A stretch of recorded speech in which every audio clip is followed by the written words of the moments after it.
Natural Habitat is pleased to be bringing you this webinar today, An Encounter with Mountain Gorillas. And we are broadcasting today live from South Africa with Richard de Gouveia. Richard started out his career as an environmental consultant, conducting environmental impact assessments for various companies. He had always been drawn to the bush and eventually, in 2009, decided to change direction and pursue a career in guiding. He completed a 6-month live-in safari with Bushwise and went to work at a lodge in the Kruger National Park for a year before moving on to Sabi Sabi Private Game Reserve. At Sabi Sabi, he excelled as a guide and photographer and finished off his 5-year tenure at Sabi Sabi as the head assistant ranger. His love of the bush is matched by his interest in photography, and as a Nikon ambassador, Richard really wants his guests to enjoy taking photos and tries to help them make the most of their camera equipment. It is his goal to have his guests leave with a deeper appreciation of all aspects of the Bushveld, as well as memorable photos of their time on safari. So Richard, welcome. Over to you. Thunderstorm in the background. So if there's a bit of thunder in the background, you know what it is. Everything is beautiful here, and I'm very excited to be spending this time with you guys and take you on a little journey to the mountain gorillas and teach you a bit about the area and maybe get you a bit excited for a trip or two out to the central or the heart of Africa. I'm a guide, and as Kendall was saying now, I've been guiding for a while, and I really believe in having a lot of fun. Wilderness is not a luxury, but a necessity of the human spirit. And I love sharing and teaching these things to all of you. So I hope that you enjoy this presentation. Where are we going today? Today I'm taking you to the heart of Africa, right around Uganda and Rwanda. It's a beautiful area right on the edge of the Congo forest and is the home of the mountain gorilla. As you can see from some of the images here from Google Maps, it really is right in the middle, and it has some very interesting characteristics. One of the parts of the trip that we really get to enjoy is going over the equator. And this is the other guide, Paul. He is one of our other guides that does the gorillas, and he was on the last trip with me, a lovely guy, and hopefully some of you will get to meet him along the way. Now, our two areas of interest that we're looking at is one is in Windy Impenetrable National Park, and in this area here there are 400 mountain gorillas as per the last census, and this is all located within Uganda and one of the last remaining spots in Uganda for the mountain gorillas. And then we have another place, the Volcanoes National Park, which actually goes across Rwanda and the Democratic Republic of Congo. And there are 480 mountain gorillas left in this area.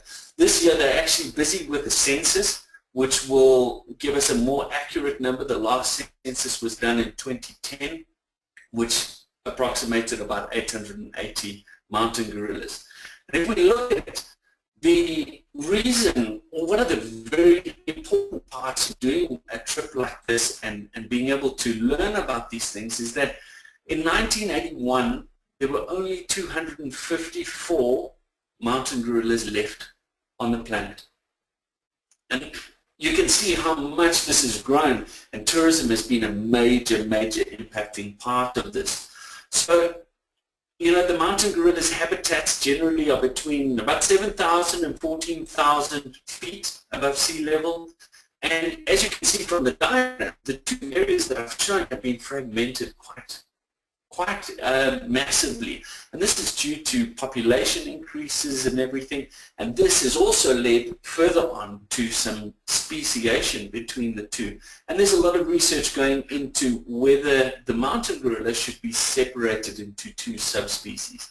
If we look at the mountain gorillas in Burundi, they're far more likely to eat fruit and are at lower altitudes than that of those in Volcanoes National Park. These guys have actually been forced higher and higher into the volcanoes, and there are some images of the volcanoes further down the line which I'll point out to you. and their hair's become longer. They've got this little ginger streak in the top. So even just seeing those two families, if you're lucky enough to do that and see the gorillas in Uganda and the gorillas in Rwanda, you will be able to immediately tell the difference and see a difference between the two groups. One of the things that makes this place very special is plate tectonics. And as we can see, these plates, there is a plate boundary that's forming.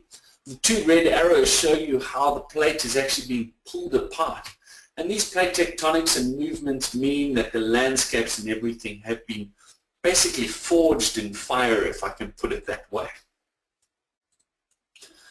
So what you're looking at here is a place of absolute beauty. Both Uganda and Rwanda are magnificent. The greens, the amount of water, and the massive lakes that occur in the area. We get to see Lake Edward, Lake Victoria, which are some of the Great Lakes of Africa. And they're all caused by this plate tectonics and the movement of these plate tectonics. So as we go along, the other part of it is that the plate tectonics have caused the source of the Nile. In Uganda, there's been a lot of people, especially over the centuries, that have been searching for the source of the Nile, and it's now believed to be Lake Edward, and depends which literature you actually read. But in the distance here, in this picture, you can see a mountain range. These are the Ruwenzori Mountains. And these guys, these mountains can get up to, or the highest peak is over 16,000 feet. And they're snow-capped at the equator. Now imagine how high that must be in order to get snow forming at the equator. And the funniest part of these mountains, these Ruwenzori Mountains, also known as the Mountains of the Moon, is that Henry Stanley was the first to see them. And he was only exploring there about 20 years after people really started moving around there. So for 20 years, people passed by those mountains without even knowing that they were there. And that's because during the daytime, most of the mountains is covered in a mist, so you actually don't even see this beautiful mountain range. And this photo was actually taken on our way to go trek the chimps while we were at Ndali Lodge. This is one of the crater lakes, again caused by, it actually was a volcanic crater.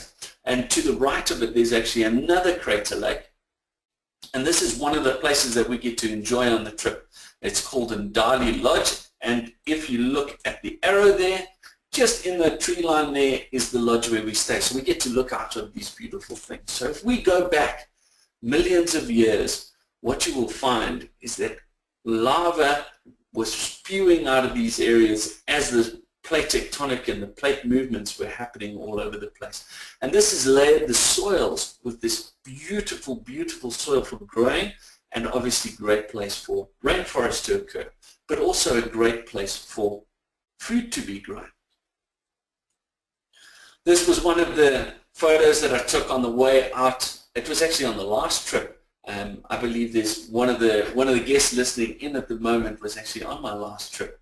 And often on the photographic trips, what we'll do is we'll leave a little earlier to try and catch the sunrise, get the beauty of everything as we move along. So there really are stunning landscapes to be seen as we move along. Now, obviously, when we think of Africa, we think animals. And one of the things that surprises everyone is the amount of culture, history, and the beauty of the people. This guy is one of the guys that rides what they call a border. And the reason why it's called a border, or the motorbike is called a border, is because they literally move from border to border. So this guy was actually on his way to Rwanda with a whole bunch of mattresses, as you can see. They clearly are better at packing than I am. But he would then take this off into Rwanda, drop that off, pick up some more stuff for Uganda, and then take it back across the borders. Now, populations in these areas is massive. Because of the the food availability or the good soils, you have very high populations. In Uganda, you've got about 37 million people, and the density of these people is around 157 people per square kilometer. In Rwanda, you're looking at about 11 million people, but the density is much higher. It's probably one of the most densely populated countries in the world at 445 people per square kilometer. So a massive, massive amount of people that are in these areas. And most of these people live a subsistence lifestyle. Their whole lifestyle, these two fishermen were heading out to Lake Edward to go do some fishing. You can actually see in the background one of the tugs that were taking people along the Kazinga Channel, but I'll explain a little bit more about it. But tourism is a growing factor, and as time goes on and more people visit, tourism becomes more of the driving factor and an important factor in the progression and saving of wilderness areas in and around Uganda and Rwanda. This was from our last trip. On the right with the blue shirt is Edward, one of our local guides, and some of the guests had sent along a couple of soccer balls for these young chaps. This was a spot that we stopped for lunch, and the people are incredibly friendly. You will not meet friendlier people in your life. They leave this beautiful mark on your soul when you leave, and you'll speak about the people more than you think. And it's amazing because of what these guys have been through.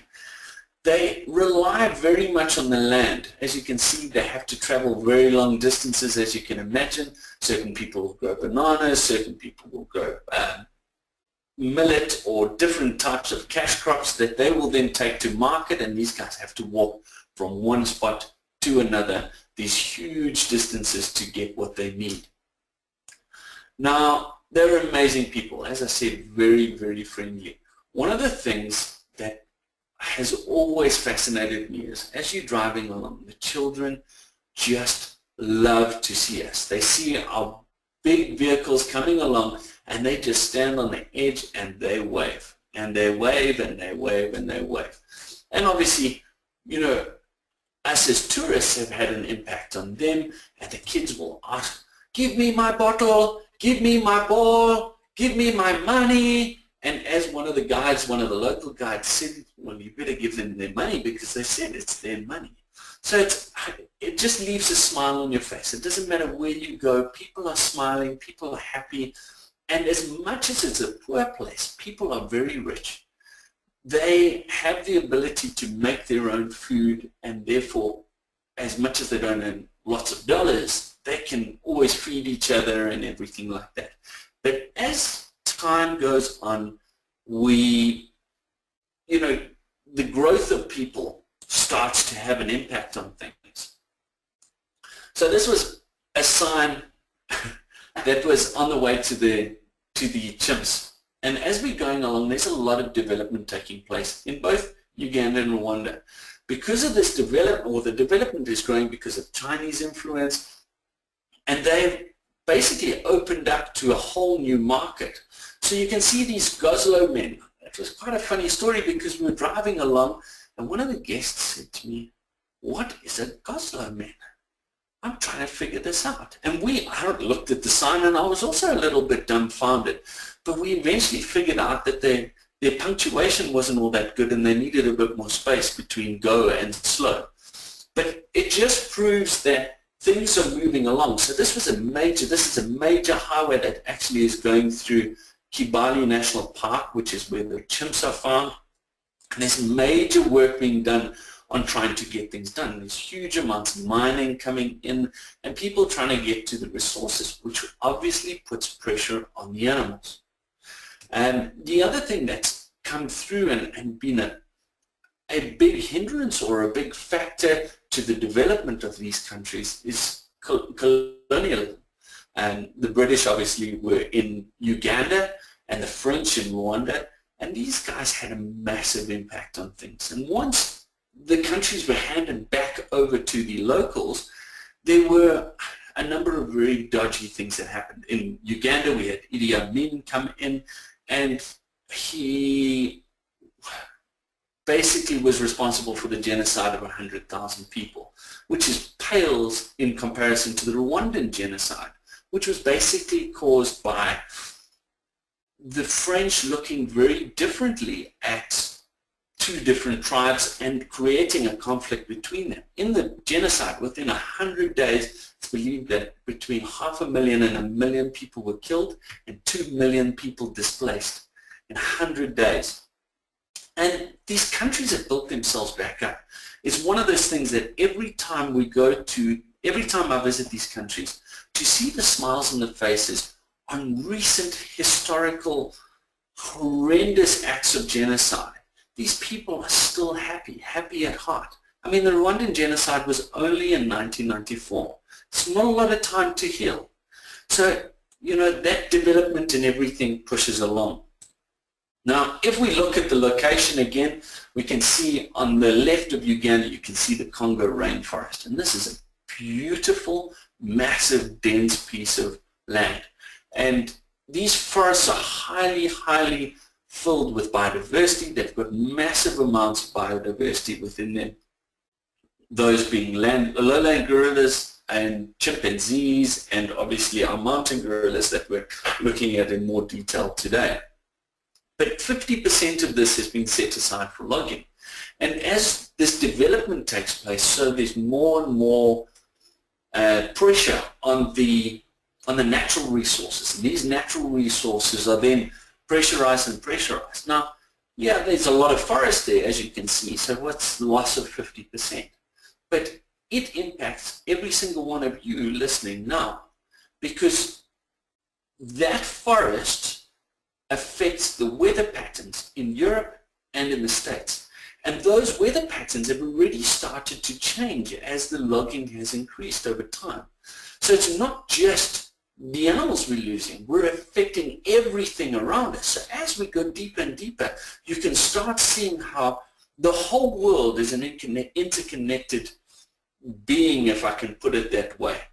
Nothing is separate from anything else. So what happens on one side will have an impact on the other, the butterfly effect, as we would say. So in this photo, if you look at the mountains here, they are all found. And this is the reason why we have so much fragmentation. Everything that you see here should be jungle. It should be massive amounts of forest that would have been populated from top to bottom with mountain gorillas. But as people need food, they need more land. The more land they use, the less land that the gorillas have. And this keeps on putting pressure and pressure and pressure and pressure. If you think just about the average family in Uganda has between 4 and 8 children. And that's a massive amount of people. And as they grow, what do you need? You need more food. More food means more land. So you've got to find this balance, and this is where tourism comes in, because tourism means direct money. It doesn't mean need for more land. So we've got to try and balance these things off and trade off these things.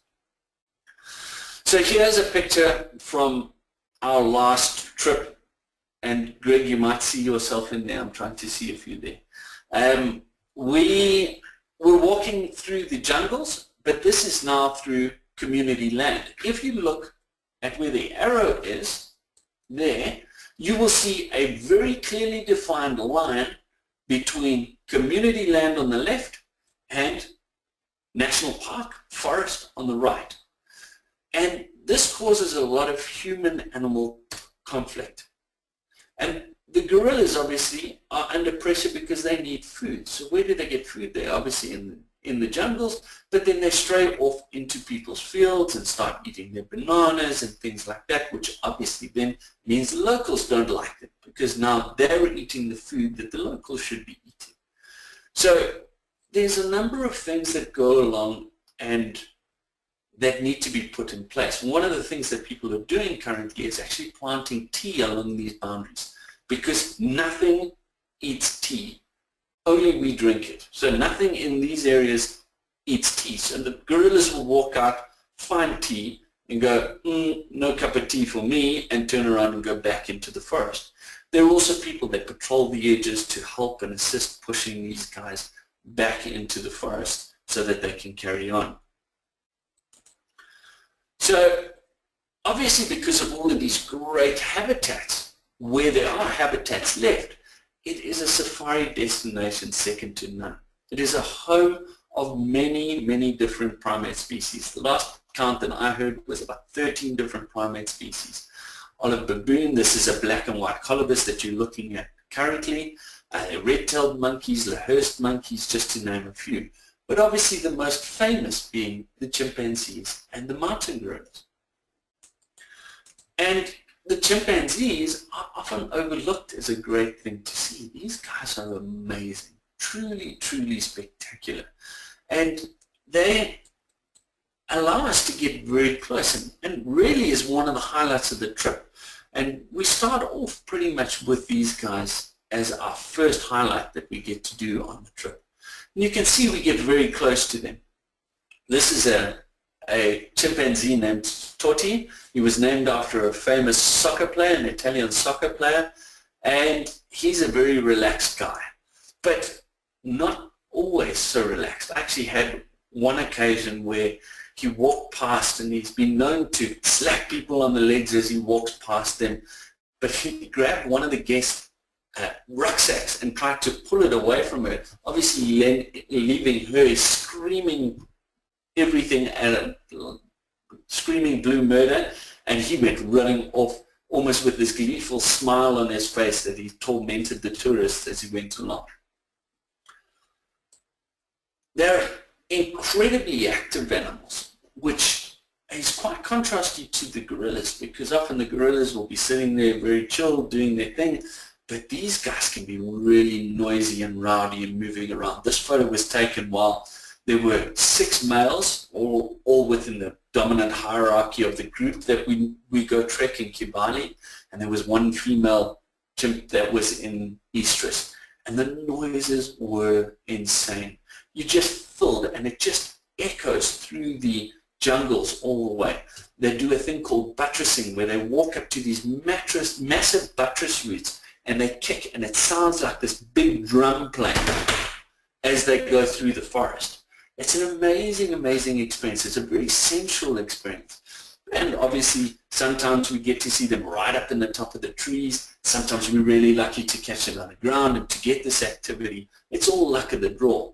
But they really are an amazing highlight, and just as in danger as any of the gorilla species that are left. This was a fantastic moment that we were walking out, and this is the highway that I was telling you about that runs through the park. It is since this photo, it's got even wider, and it's about to be tarmacked too. So they will put asphalt down to make it easier for the trucks to move through there.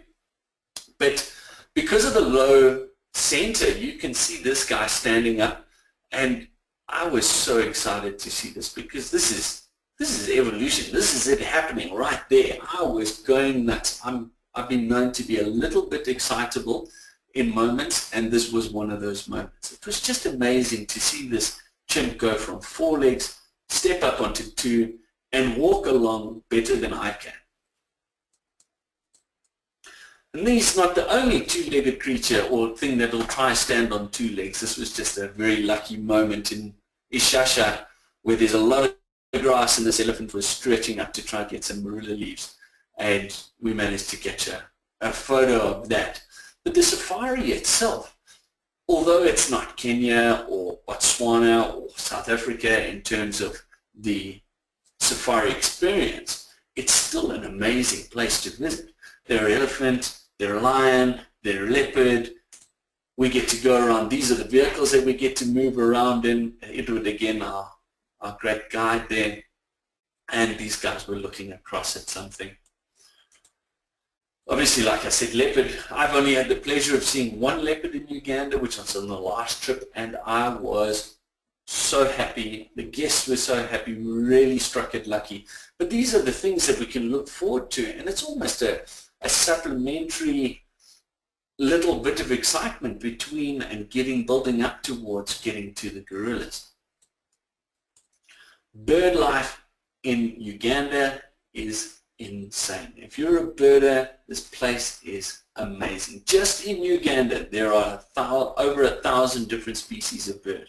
This is a double-toothed barbet, very, very pretty bird that I photographed at Mahogany Springs when we were at the gorillas. This is a pied kingfisher that was shot on the Kazinga Channel, and this is my favorite. Every time we go on the Kazinga Channel, I try to find this bird. Normally, this bird is a beautiful purple bird. This is a leucistic version of a malachite kingfisher. Very rare, very, very rare to see.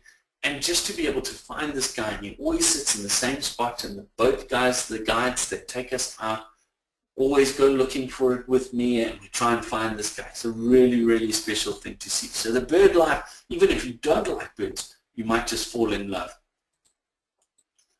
So let's get back to the gorillas. Let's get back to the thought of this whole thing. Let's put your imaginations at work now. We wake you up not too early, let's say about 6 o'clock, and we need to get to the headquarters at about 7. And the air's fresh, and there's always a possibility of rain. It's a rainforest. It wouldn't be called a rainforest if there was no rain. It would just be a forest. But there's always a chance of rain. We find out which groups we're going to be trekking, and that's generally left up to myself and the local guides. And we have this big powwow with the ranger, with the head ranger, and they decide which groups we're going to, and off we set off into the forests. And the sunlight streaming through this misty forest, and you can feel and smell. I promise you the smell, it sounds weird, but when I get back home after a trip, I'm forever trying to smell my shoes because it still has that smell of wet rainforest soil on it. And you start this trek and everything is going cool and you're going so well. And these treks are difficult. I mean, it's nothing to be sniffed at. Sometimes walks can be as short as 15 minutes. Other times on the last trip, some of the guys did a 5.5-hour trek and they were wrecked at the end of it. I mean, really, yeah, and they were fit. They knew what they were doing.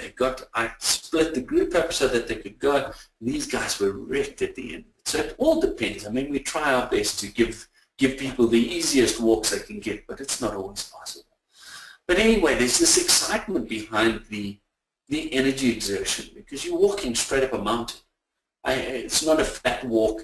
You're stepping over roots and everything, and generally we're following the paths until we get to somewhere close to the gorillas. And then suddenly the guide stops and the porters all gather around you, and we start stripping off our bags and leaving behind our walking sticks and everything, and the excitement builds because you know something's about to happen. And then you get your first glimpse of the gorilla. And the gorillas are generally moving through, or they're just settling down to sleep. It just depends what time we get to them. But the day is divided into feeding and foraging. And much like us on a Sunday afternoon, you sit down and you have a big meal. What happens after? Your eyes get heavy and you tend to want to go for a sleep. So these guys will then rest and do things. But troops tend to be made up of one male adult silverback, multiple adult females, and their offspring. There can be, I mean, there's exceptions to everything. I've seen groups with 3 silverbacks in them that have different rankings with one, obviously, most dominant male. There can be a number of other younger males, and we'll get to talking about those guys. But the silverback, he's the boss. He's the main man. He's the guy who's the center of the troops' attention. He makes all the decisions. He mediates conflict. Mediates conflict. What do you mean a gorilla mediates conflict? Now the ladies will often fight for his attention, let's say. So he's the one that will step in and say, oh, no, you're not doing it. Or if young blackbacks are coming through and they think that they're great, he will then step in and sort that dominance out and make sure these guys know who's boss and where they fit in the pecking order. He determines the movements of the group in terms of what food they eat, where they're going to fetch food, and where they're going to sleep. But the biggest thing is protection. And it's one of the reasons why gorillas became such an endangered species, is because people wanted to take gorillas to zoos. To this day, there is not one successful relocation of a mountain gorilla to a zoo where they lived a full length of time. They normally live for 2 or 3 years and then die. We have no idea why silverbacks can't live in zoos. So the gorillas you see in zoos are generally your lowland gorillas, not the mountain gorillas. And what the guys would do, or these people that wanted to move things and make money off of taking baby gorillas to a zoo so they could habituate them and put them in and have them as a showpiece, is they would go in and try and steal a baby. And at that point, the social bonds and the social strength of these creatures means that every one of those gorillas, starting with the silverback, will lay down their lives for that little one. And you would have had entire families slaughtered just for the removal of one baby to take to Europe to put in a zoo. So they're incredibly powerful creatures. I mean, this guy probably weighs over 500 pounds. In terms of strength, he's 8 times, pound for pound, 8 times stronger than an adult man. So effectively, if you did that maths, he would be the strength of a 4,000 pound muscle builder of a human. So he's incredibly, incredibly powerful. And it's amazing how close they let you get, how they let you into their world, obviously through much habituation. Now, on the last time, this whole protection thing, we had a trek and we were walking along and it was awesome, but it was the viewing itself was on a very steep slope, and we were in Rwanda and there were a lot of stinging nettles around, so you're busy tiptoeing around through this jungle on the edge of a mountain with quite a steep gradient that you're standing on, so you're trying to hold your footing. And our groups had been split. We had some other tourists with us, and the one guy didn't quite understand the thing of, if one of the gorillas comes for you, specifically the silverback, you don't move. You drop your eyes and you don't look at him and you stay there. But this poor silverback came at them, and the guy took one step back, lost his footing. One of the guides then jumped onto him. They started rolling slowly down the mountain with the gorilla almost playing fetch. And it was so funny because he never at one stage looked like he was going to do anything aggressive. He was merely playing. And then he grabbed the guide's arm and he was like, and shook him, but very lightly. I mean, if you consider what I just said about strength. And it was an amazing thing to see. Then he sat there and he sat next to them and he watched them and was just watching. He was almost taking in their emotions and watching how they reacted to this whole situation. So it's quite incredible to see these guys moving along. Now, obviously, there are a lot of females that come with the group, and as the groups get bigger and bigger, sometimes they split. Two of the groups that we trek in Uganda, the Rushiguru group and the Habinyanja group, they were at one stage one big group, and they split off because the family became so big. And the silverbacks then went their separate ways and started their own families. So the females will generally stay with the group.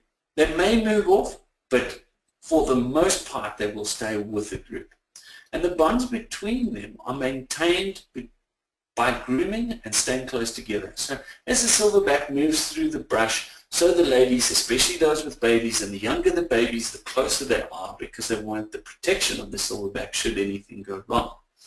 And the female mountain gorillas will give birth for the first time at about 10 years old, and then give birth at about a 4-year interval. So every 4 years they will have another baby. So it requires their full attention for 4 years to look after and raise a baby gorilla from a youngster to something that can then carry on doing its own thing. Now, to explain because I can't show you the video. There's a video of this, but this little guy was on his mother's back, and at sort of 3-4 months they start riding on mom's back instead of holding on, or just older than 5 months they start riding on the back. And we were sitting and we'd followed the one silverback from the Mubara group in Uganda, and he'd walked along, and he literally walked past the leg of one of the guests, and he was sitting there, and he sat down and he started pulling this tree down and was feeding, and we were all of, I would say, about 6 feet, 7 feet away from him. And you know, when you go to the briefings, they say, okay, guys, the closest we can get is 7 meters. That's about 21 feet. But the gorillas don't understand this. It doesn't matter how much I tell them, no, you need to be 21 feet away. It's not always possible. So this guy was at about 6-7 feet away from us, and we were all sitting there stunned and amazed, and the guides were happy with it, and the guests were all taking their photos and everything. And the next thing, this mom with this baby came walking along from the back and came between us and that silverback. Literally, that baby was staring at us from about 2 feet away. I cannot tell you how those eyes can stare straight into a soul and just calm you down to nothing. You actually don't even know what to think. The feeling is so overwhelming to see these things like that, and to have them let you into their world with absolutely no reservation or worry about you. It is beautiful.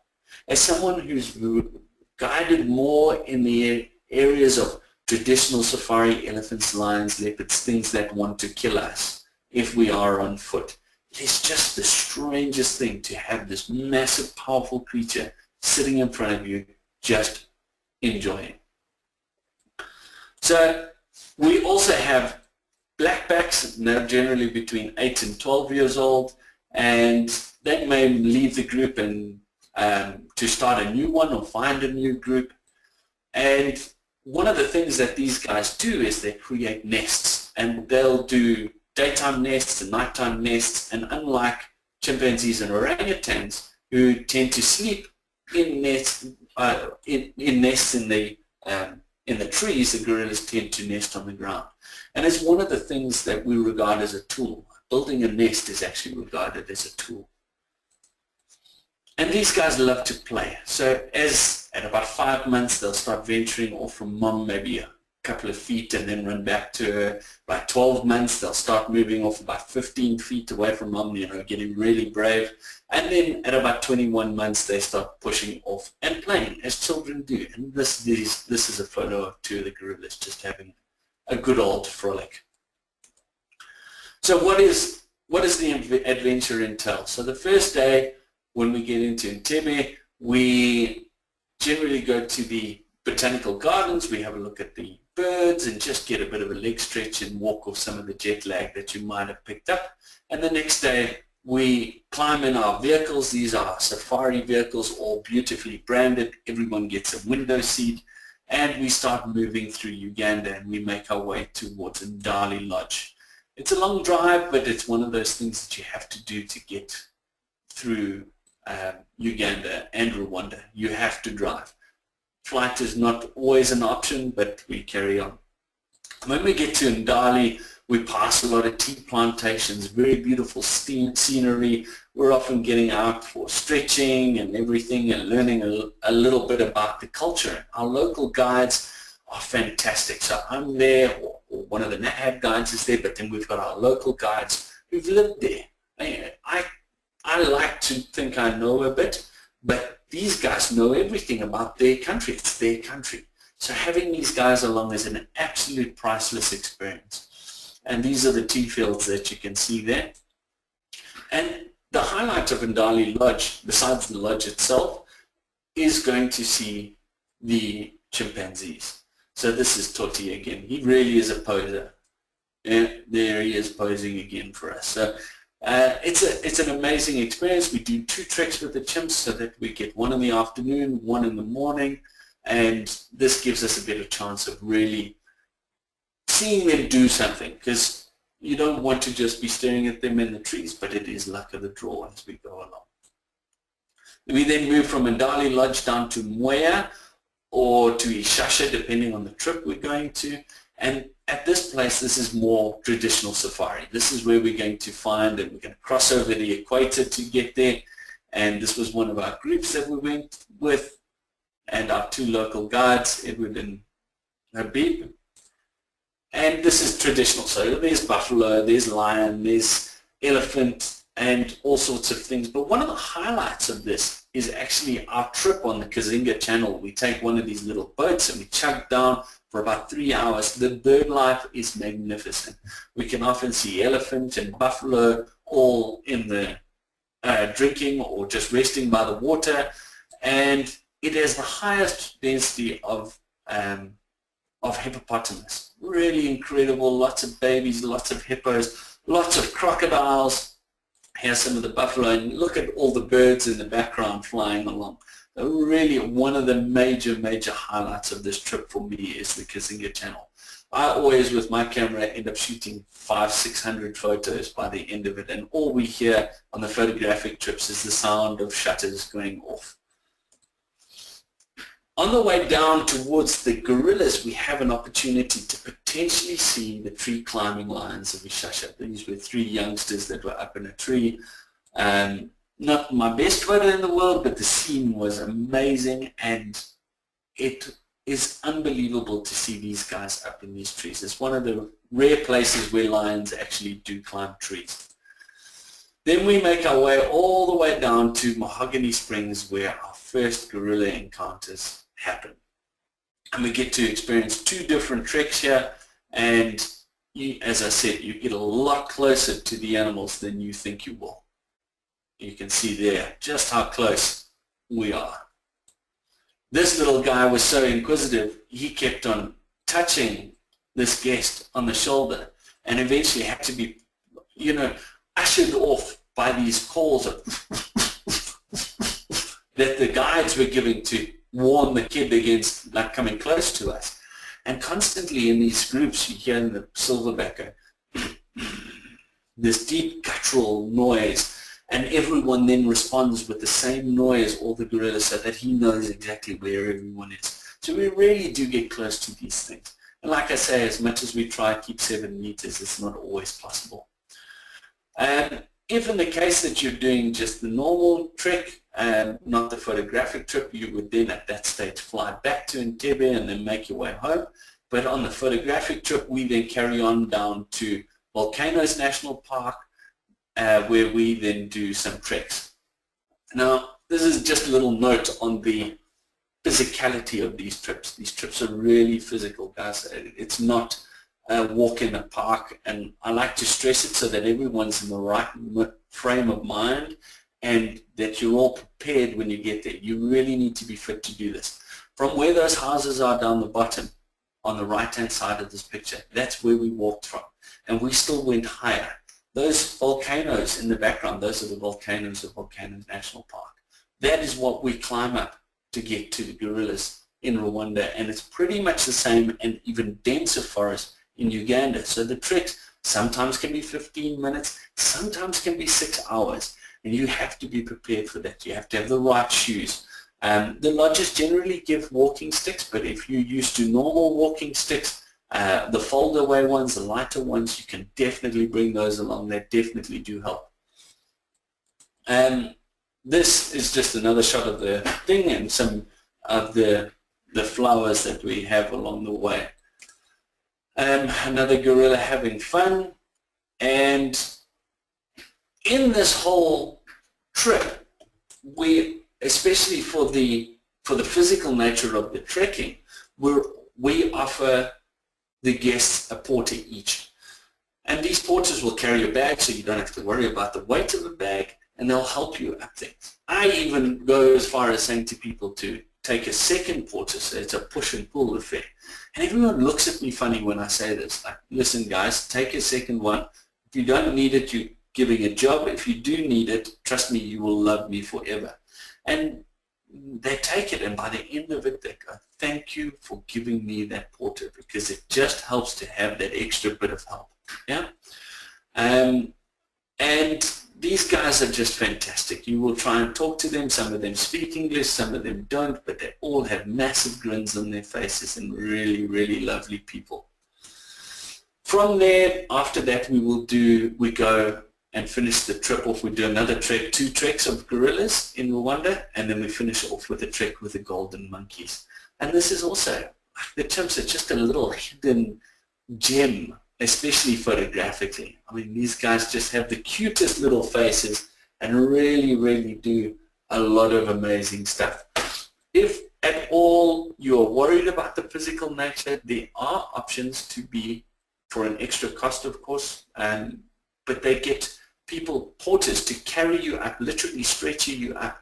And I'll bet there's a couple of people giggling right now, but I can promise you that when you want to see these guys, you can't let physicality get in the way of it. If you can leave pride at the bottom of the mountain and get somebody to carry you up so you can see them, then do it. I promise you it is a life-changing experience. Absolutely life-changing, guys. And from that, we then head down to Kigali for a night in the city of Kigali, the capital of Rwanda, which is a beautiful city, very well built up. Amazing to see how much it's built up after the genocide and how clean it is. The last Saturday of every month in Rwanda is cleanup day. The entire country shuts down to pick up litter and clean the country. If you are found not doing it, the police will sit and ask you why you're not doing it, and you can get into some serious trouble. And from there, that's me. I really hope that you guys have enjoyed the time with me, and I'm happy to have some questions from you guys, and thank you all for tuning in, and I hope you got a lot out of this. Thank you, Richard, so much. What an amazing presentation. We have many people inspired who are ready to pack their bags and go, and love hearing that. Just a quick note to our audience, we'd love to have you send in questions for Richard. So if you do have any, send them in through the question box on the right-hand side of the screen, and I am going to be reading those questions aloud for everyone's benefit. So the question box, again, it's on the right-hand side of the screen. You might need to click on the orange button with the white arrow to expand things and have access to it. So there's a question here, Richard, about moving about the mountain. Is a porter available to, if a person is having trouble with mobility, is there a person available to, a porter who is available to carry someone up the mountain if needed? Yeah, so as I said, if we didn't start off and you got halfway up and things were going slowly and the timing was not working so well, then we would discuss it with the guest. And yes, it's always an option. It's amazing that when you're sitting in the middle of a jungle, the lead guide will get on his phone and phone somebody and say, listen, we need a couple of porters up here. And within minutes, 6 porters, 8 porters rock up from the village, all dressed with their stretcher, and they will carry you up. I've had occasions where we got to the gorilla and one of the guests was too tired to get back down. We loaded her back into a stretcher and we marched her down. And she got home an hour and a half before all of us because the porters were so fast getting her up and down. We've even had porters carrying guests across rivers so that their feet didn't get wet. It was more of an experience than somebody not being able to. But yeah, the porters are there to help, and they do everything with a smile. All right, great, thank you. And then when would you say the best time to go would be? Is there a rainy season? Well, the rainy season, it's the Ugandans say there's the wet season and then the really wet season. So it is always a chance of rain. Doesn't matter what time of year you go. But NatHab specifically chooses the times of the year best suited. So any of the NatHab trips are best suited for the best climate. As we move along, probably November is more chance of rain than most, but that's minutely more. So it really doesn't make too much of a difference. All right, great, thank you. Back to the climbing. portion, what is the elevation gain and height of the biggest climb? Okay, so I carry with me a Garmin watch, and pretty much on average we are climbing up more than 100 flights of stairs every single trek. That's on the longer trek. So if we're doing a 15-minute trek, we're not running you up 100 flights of stairs. But that's about the elevation gain. You might go up about 1,000 feet, 1,500 feet in a walk. Mm-hmm. Okay, thank you. And then would hiking boots be recommended, or can you use more regular tennis type shoes? I wouldn't go with the tennis type shoes because of the grip. Hiking boots are recommended. You wouldn't need ankle high hiking boots. You can get Salamans and High-Techs and different types of things that are just below the ankles if your ankles are strong enough to handle it. But the grip is a very important part of things. Because of it being rainforest and the chance of rain, you're often in muddy situations, and tennis shoes just don't have the grip to be able to get you up. So rather speak to an adventure specialist or someone who knows outdoors and get something that's more robust and easily handled. I had a guest who tried with tennis shoes, and the tennis shoes split before the end of the walk. Okay, thank you. On the photography tours, do the guests also learn about wildlife conservation and then the human-wildlife conflict, or is it more of a strict focus on photography? Definitely learning part of the whole thing. It is not just about photography. Obviously, when you get into the jungles and you're doing things, the focus is more photographic, but the guides are always talking about the conservation stuff. I wouldn't be doing this job just for the photography. My main goal is to have people walk away with knowledge about these things so they can go teach others, because the information transfer is the most important part of the whole thing. The photos, awesome, I hope you get some cool ones, but the learning part is the most important part of the whole thing. All right, great, thank you. Just some of the practicalities now. Are vaccinations recommended? There is yellow fever vaccinations, but that's all on the website, and beyond that, malaria medication that must be taken or consulted with a doctor about. But they're not very strict on it, but as far as I know, the yellow fever is the only one that's required for Uganda. Okay, terrific. Thank you so much. All right. Well, as I look through this, I think we will stop there. We have some other questions we will follow up on an individual basis to get answered. So let me turn it back over to you now for closing comments. Well, guys, thank you again for your time.